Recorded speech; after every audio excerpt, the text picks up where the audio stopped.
गुनाह की इब्तदा किससे हुई? शैतान शुरू से ही गुनाह करता आया है। वो पुराने सांप जिसे अबलीस और शैतान कहा जाता है, शैतान जिसे शैतान भी कहा जाता है, गुनाह का मूजिद है। बाइबल के बगैर बराई की असल गैर वाज़ेह रहेगी। तुम आसमान से कैसे गिरे हो ए लूसीफर, सुबह के बेटे। यसूआ ने उनसे कहा, मैंने शैतान को आसमान से बजली की तरह गिरते देखा। तुम खुदा के मुकद्दस पहाड़ पर थे। शैतान का नाम लूसीफर था और वो जन्नत में रह रहा था। लूसीफर को बाबुल के बादशाह में और सुअर के शहजादे के तौर पर भी निशानजिद किया गया है। आपको पैदा किया गया था। आप कमाल की मेहर, हिकमत से भरपूर और खूबसूरती में कामिल थे। हर कीमती पत्थर आपका ओढ़ना बछोना था। जिस दिन आपकी तख्लीक हुई, आपके लिए आपके टंबरों और पाइपों की कारीगरी तैयार की गई थी। जिस दिन से आप पैदा हुए थे, आप अपने तरीकों में कामिल थे, यहां तक कि आप में बदकारी पाई गई। तुम वो ममसूह करूबी थे जो तुम्हें ढांपते थे। खुदा के मुकद्दस पहाड़ पर तुम आग के पत्थरों के दरमियान आगे पीछे चलते थे। लूसीफर को खुदा ने तख्लीक किया था। जैसा कि दूसरे तमाम फरिश्ते थे, लूसीफर एक ढिकने वाला क्रूब या फरिश्ता था। एक ढांपने वाला फरिश्ता खुदा के तख्त के बाएं जानिब खड़ा है और दूसरा दाएं तरफ। लूसीफर उन ऐली तरीन फरिश्तों में से एक था और एक रहनुमा था। लूसीफर की खूबसूरती बेऐब और दम तोड़ देने वाली थी। उसकी हिकमत कामिल थी, उसकी चमक हैरत अंगेज थी। ऐसा लगता है कि वो खास तौर पर एक शानदार मूसीकार बनने के लिए तख्लीक किया गया था। कुछ उलमा का ख्याल है कि उसने फरिश्ता कुएर की क़ियादत की। तेरा दिल तेरे हुस्न की वजह से बुलंद हुआ। तुमने अपनी शान और शौकत की खातिर अपनी अकल हटा दी, को खराब किया। आपने अपने दिल में कहा है कि मैं अपने तख्त को खुदा के सतारों से बुलंद करूंगा, मैं ऐली तरीन फख्र की तरह हूंगा। हसद और एदम इत्मीनान लूसीफर के दिल में पैदा हुआ। वो जल्द ही खुदा को हटाने की ख्वाहिश करने लगा और ये मुतालबा करने लगा कि हर कोई उसकी इबादत करे। इबादत इतनी अहम चीज क्यों है? ये खुदा और शैतान के दरमियान जारी कशमकश का कलीदी उनसुर है। जब हम सिर्फ खुदा की इबादत करते हैं तो लोग खुश और मुकम्मल होने के लिए बनाए गए थे। आसमान के फरिश्ते भी इबादत के लायक नहीं। शैतान ने खुद गर्जी से ये इबादत सिर्फ खुदा की वजह से मांगी है। सदियों बाद जब उसने यसूआ को बयाबान में आजमाया, तब भी इबादत उसकी मरकजी ख्वाहिश और एक कलीदी इम्तिहान थी। अब इन आखिरी अय्याम में, जैसा कि खुदा तमाम लोगों को अपनी इबादत करने के लिए बुलाता है, ये शैतान को इस कदर मुश्ताइल करता है कि वो लोगों को इबादत करने पर मजबूर करने की कोशिश करेगा। खुद को या फिर मार दिया जाए, हर कोई किसी न किसी चीज की पौजा करता है। ताकत, वकार, खाना, लज्जत, माल। लेकिन खुदा कहता है, मुझसे पहले तुम्हारा कोई और माबूद नहीं होगा। लूसीफर की तरह हम किसकी इबादत करते हैं उसका इंतखाब करें। अगर हम खालिक के अलावा किसी और की इबादत करने का इंतखाब करते हैं तो वो हमारे इंतखाब का एहतराम करेगा, लेकिन हम उसके मुकाबले में शुमार किए जाएंगे। अगर खुदा के अलावा किसी और चीज को या किसी और को हमारी जिंदगी में पहली जगह मिलती है तो हम शैतान के नक्श कदम पर चलेंगे। क्या आपकी जिंदगी में खुदा का पहला मकाम है या आप शैतान की खिदमत कर रहे हैं? ये एक संजीदा सवाल है ना? आसमान पर जंग शुरू हुई। मिकाएल और उसके फरिश्ते ड्रैगन से लड़े और ड्रैगन और उसके फरिश्ते लड़े, लेकिन वो गालिब ना आए और ना ही उनके लिए जन्नत में अब कोई जगह पाई गई। बस अजीम अजदहा को निकाल दिया गया, वो कदीम सांप जिसे अबलीस और शैतान कहा जाता है, जो सारी दुनिया को गमराह करता है। वो जमीन पर फेंक दिया गया था और उसके फरिश्ते उसके साथ बाहर फेंके गए थे। लूसीफर ने फरिश्तों के एक तिहाई को धोखा दिया और आसमान में बगावत की। खुदा के पास लूसीफर और दूसरे गरे हुए फरिश्तों को निकालने के सिवा कोई चारा नहीं था, क्योंकि लूसीफर का मकसद खुदा के तख्त पर कब्जा करना था, ख्वाह उसका मतलब कत्ल ही क्यों ना हो। लूसीफर को आसमान से निकाले जाने के बाद शैतान कहा गया, जिसका मतलब है मुखालिफ, और शैतान जिसका मतलब है तहमत लगाने वाला। शैतान की पैरवी करने वाले फरिश्तों को शयातीन कहा जाता था। खुदावंद ने शैतान से कहा, तुम कहां से आए हो? तो शैतान ने खुदावंद को जवाब दिया और कहा, जमीन पर इधर उधर जाने से और उस पर इधर उधर चलने से। जमीन और समंदर के बाशिंदों पर अफसोस, क्योंकि शैतान आप पर बहुत गजबनाक होकर उतरा है, क्योंकि वो जानता है कि उसके पास थोड़ा वक्त है। आपका मुखालिफ शैतान गर्जने वाले शेर की तरह घूमता फिरता है, इस तलाश में कि वो किसको खा जाए। عام عقیدے کے برخلاف شیطان کا مرکز زمین ہے، نہ کہ زمین۔ جہنم خدا نے آدم اور حوا کو زمین پر حکمرانی دی۔ جب انہوں نے گناہ کیا تو انہوں نے یہ تسلط شیطان کے ہاتھ میں کھو دیا، جو پھر زمین کا حاکم یا شہزادہ بن گیا۔ شیطان انسانوں کو حقیر سمجھتا ہے جو خدا کی صورت پر بنائے گئے تھے، چونکہ وہ براہ راست خدا کو نقصان نہیں پہنچا سکتا، اس لیے وہ زمین پر خدا کے بچوں کے خلاف اپنا غصہ نکالتا ہے۔ وہ ایک نفرت انگیز قاتل ہے جس کا مقصد آپ کو تباہ کرنا اور اس طرح خدا کو تکلیف دینا ہے۔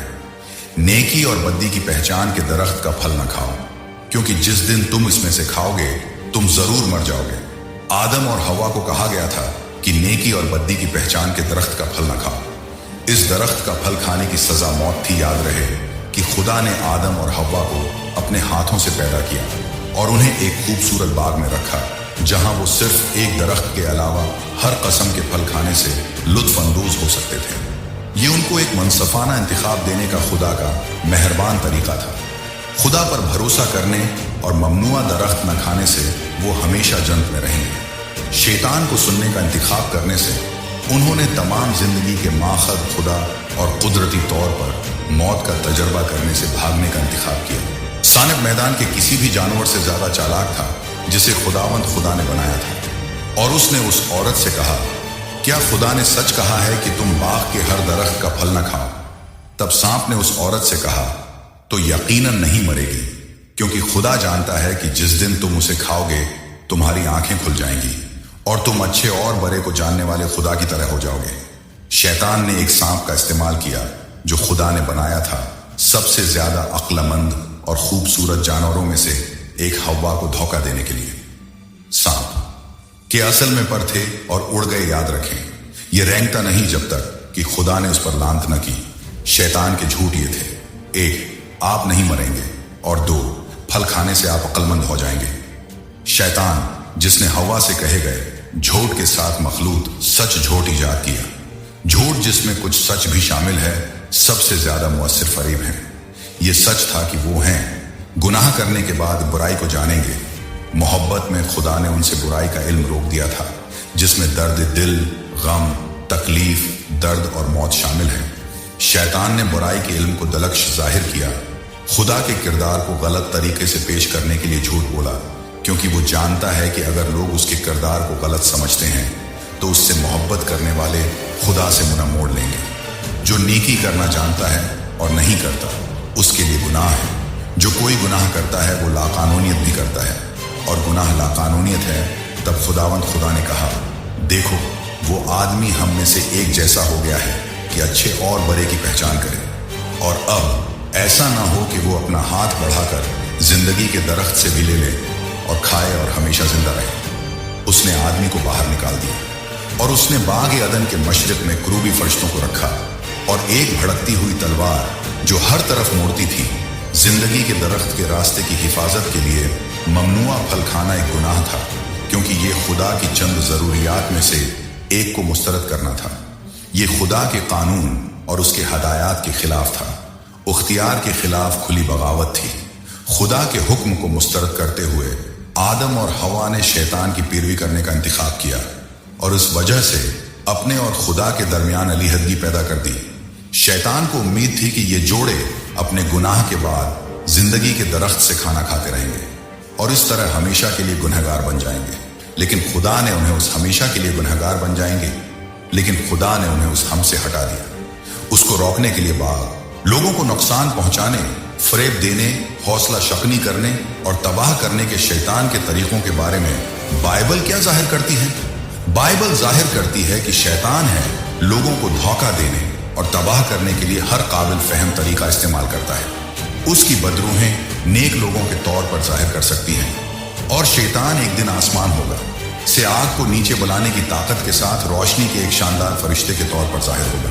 وہ یسوع کی نقالی بھی کرے گا، لیکن آپ کو خبردار کیا گیا ہے، لہٰذا اس کے لیے نہ کریں۔ جب یسوع آئے گا ہر آنکھ اسے دیکھے گی، وہ بادلوں میں رہے گا اور زمین کو نہیں چھوئے گا۔ شیطان نے قائل کیا، فرشتوں کا 1/3 آدم اور حوا نوح کے زمانے میں 8 افراد کے علاوہ تقریباً پوری دنیا یسوع کی بجائے اس کی پیروی کرتی ہے۔ بہت سے اس کے جھوٹ کی وجہ سے ہمیشہ کے لیے کھو جائیں گے، शैतान की कामयाबी की शर्ह इतनी हैरान कुन हद तक बुलंद है कि यह तकरीबन नाकाबिल यकीन है। उसने खुदा के फरिश्तों के एक तिहाई को धोखा दिया। नूह के जमाने में जमीन पर 8000 हैं, लोगों के अलावा बाकी सबको धोखा दिया गया था। यसुआ के दूसरी बार आने से पहले शैतान एक फरिश्ता वजूद के तौर पर जाहिर होगा, मसीह का रूप धारेगा। इसकी फरेबकारी की ताकत इतनी जबरदस्त होगी कि हमारी वाहिद हिफाजत इससे मिलने से इनकार करने में होगी। अगर आप उसकी बात सुनने से इनकार करते हैं, यसुआ आपको शैतान के फरेबों से बचाएगा। यसुआ की दूसरी आमद के बारे में मजीद के लिए शैतान को उसकी सजा कब और कहां मिलेगी, वो सजा क्या होगी, तो ये इस उम्र के आखिर में होगा।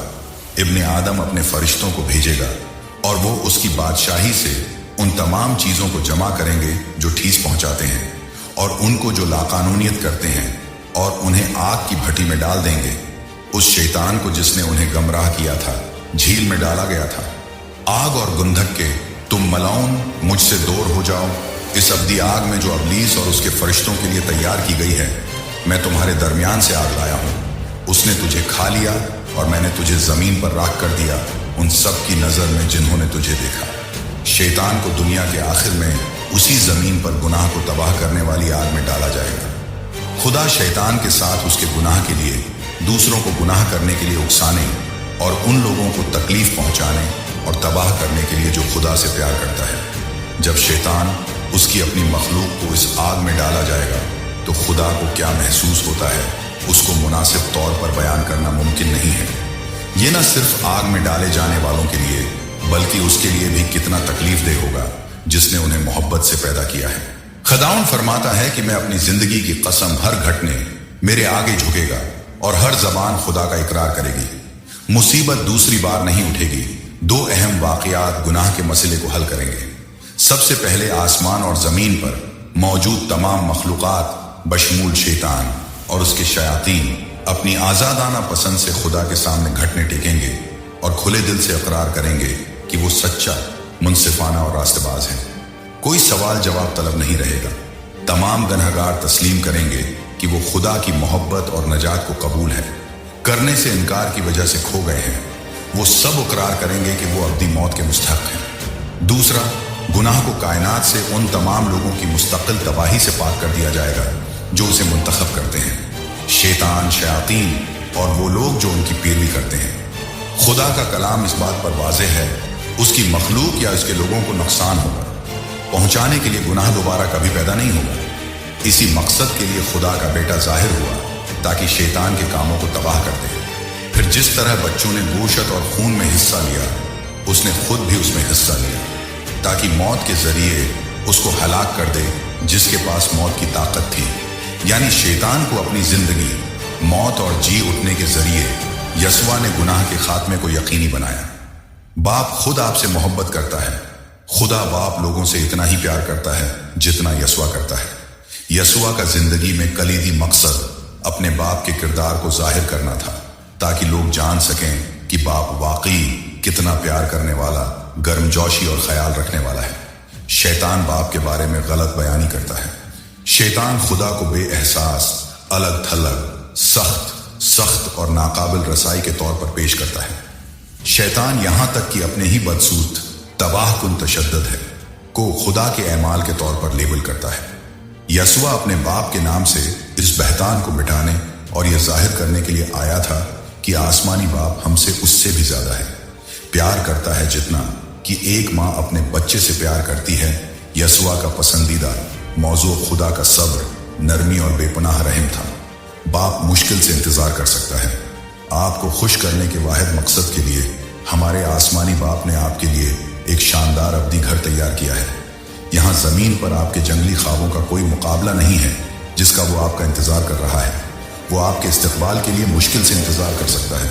आइए बात निकालें और आइए तैयार हो जाएं, क्योंकि अब ज्यादा वक्त नहीं लगेगा।